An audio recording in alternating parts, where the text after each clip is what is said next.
What is up, guys? I'm Heath Pierce, and the return of the Champions League is upon us. Give this video a like if it makes you just as happy as it makes me. The round of 16 has served up some epic matchups, and it's time to get you up to speed on who takes on who and how the ties are shaping up. Let's kick it off with a heavyweight battle between PSG and Barcelona. This one has all the makings of a great tie, and it is one we've become familiar with considering they've met in the knockout rounds 2 times in the last 4 years. Hint, hint. Barcelona have won both times and gave PSG their only loss in their last 42 Champions League home matches. Neither team are where they want to be or expect to be in the league, but PSG went undefeated in the group stage and Barcelona won 5 games, with their only loss coming at the hands of Manchester City. The big news for PSG is that new signing Julian Draxler isn't cup-tied after his transfer from Wolfsburg. He has already gotten off to an outstanding start with 2 goals in France, and there are huge expectations for the 23-year-old to take some of that attacking pressure off of Edinson Cavani, who has a bad habit of wasting big chances in front of goal. Cavani did have 6 goals in the group stage though, second only to, you guessed it, Lionel Messi. Messi smashed a crazy 10 goals in just 5 matches, and he'll surely continue to show up in big moments. The likes of Cavani, Draxler, Di Maria won't have the same firepower to match MSN.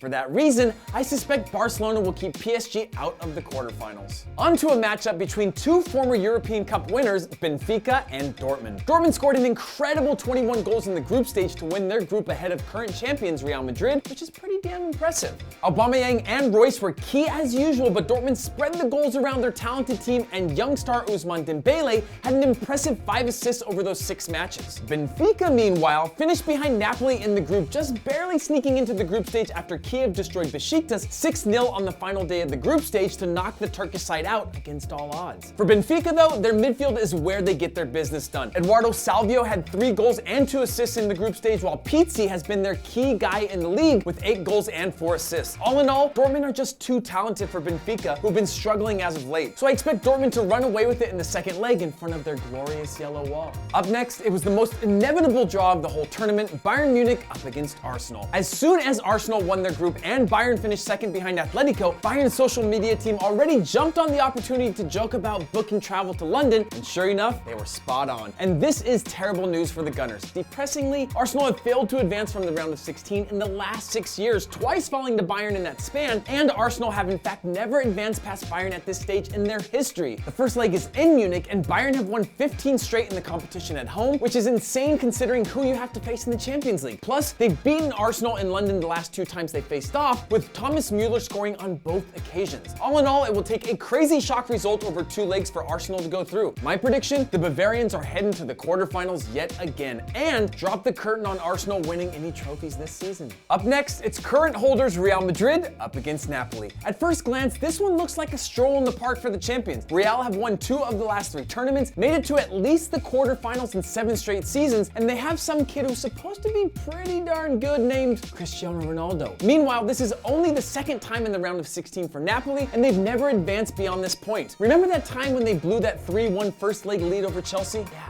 That's gotta hurt. But Champions League ties can sometimes throw up shockers for us, and Napoli should give Real a pretty serious battle. Napoli are top scorers in Serie A, and with the attacking quartet of former Real man Callejon, Mertens, Hamšík, and Insigne, they're up with the best in the game. The pick of the lot is Serie A's leading scorer Dries Mertens, who has chalked up 20 goals in all competitions. Bale, Modric, Carvajal, James, Pepe, and Marcelo have all missed out through injury recently, and getting those guys fit will be key to Real doing what is expected. I still assume Real will go through, but it's going to be a lot closer than most would think, and Napoli definitely have a puncher's chance of pulling off a massive upset. On to our next tie, it's Bayer Leverkusen against Atletico Madrid. Poor Atletico. Losing to their crosstown rivals in the final 2 of the last 3 years, it must be so devastating to come so close and not lift the trophy, but Atletico did their best to put it behind them by topping their group ahead of Bayern Munich. As for Bayer Leverkusen, they were one of the 6 teams to go unbeaten in the group stage, granted they did have 4 draws. Their marquee win was in London against Tottenham, and the reality is, that's about all they've done well so far this season. They are floundering mid-table in the Bundesliga with a crazy 9 losses already after having very high hopes for the season. To make matters worse, their best player Hakan Calhanoglu is serving a strange 4-month FIFA ban over a failed transfer deal from when he was 17 years old.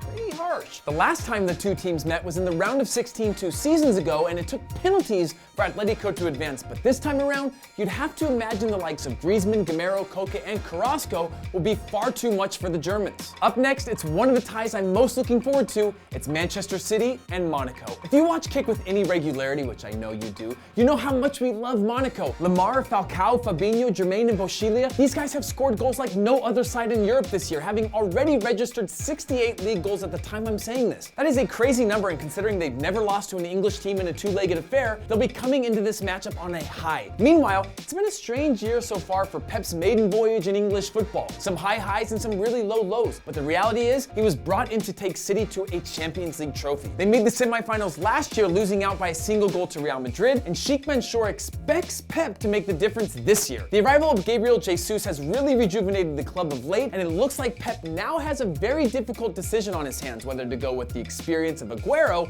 or the youth of Gabriel Jesus and the rest of the young forwards. On paper, most people would go with City, but I think the attacking threat for both sides far outweighs their defensive abilities, so it will come down to away goals on this high-scoring tie. Who goes through? I'm going with City. Pep has all the experience in this competition and will certainly manage the two-legged affair far better than he has the Premier League season so far. Up next, it's a matchup between Europa League holders Sevilla and Leicester City. Sevilla know European knockout competitions through and through. Granted, they've only won the lesser of the two competitions, but they've won it the last 3 years. I don't care what tournament it is, winning 3 straight of anything is badass. They've shipped out a ton of top players and their manager and brought in countless others. And somehow they're still having a great year and challenging for the top of La Liga. Nzonzi, Vasquez, Ben Yedder, and Vieto have all been in fine form this campaign, and Leicester shouldn't be scared of what they're up against. Speaking of Leicester, how much trouble are they in? Claudio Ranieri's side have gone from battling relegation to the most glorious story in modern day football history to now back to battling relegation. They are bad right now, and while they did win their group stage in their first ever Champions League campaign, it's hard to imagine them taking down a top-class Spanish side. Perez and Vardy are going to have to show up like last year if they have any chance of going through. For me, I just can't see it. Or Leicester will become the first ever side relegated to win the Champions League in the same season. Just enjoy imagining that for a second. And rounding out our Champions League preview, it's another set of former Champions League winners. It's Porto facing off against Juventus. Porto are quietly having a great year in the Portuguese league, putting a lot of pressure on reigning champions Benfica, and have just one league loss all campaign. While they have a ton of talent going forward, their defense has really stood out this year. That said, young Portuguese phenom Andre Silva is the key to all that's good for them. The 21-year-old has 12 league goals and picked up 4 goals and 2 assists in the group stage, where they finished second behind Leicester. As for Juve, they topped a tough group that included Lyon and Sevilla, and as usual, they're starting to run away with the Serie A title yet again, heading for their 6th straight. Despite the arrival of Higuain, this is not the most prolific or dominant Juve team we've ever seen, but they continue to do just enough. The club and the fans are absolutely desperate to break their 20-year European Cup duck, and that's why they loaded up with guys like Higuain and Pjanic. For this matchup, Juve should do what they do best, and that's keep things contained on the road and win the second leg at home, where they are damn near unbeatable. And for that reason, I see them going through to the quarterfinals. So guys, that is our Champions League preview for the round of 16. Make sure you give us your picks down in the comment section. Follow, like, and subscribe, and we'll catch you guys later.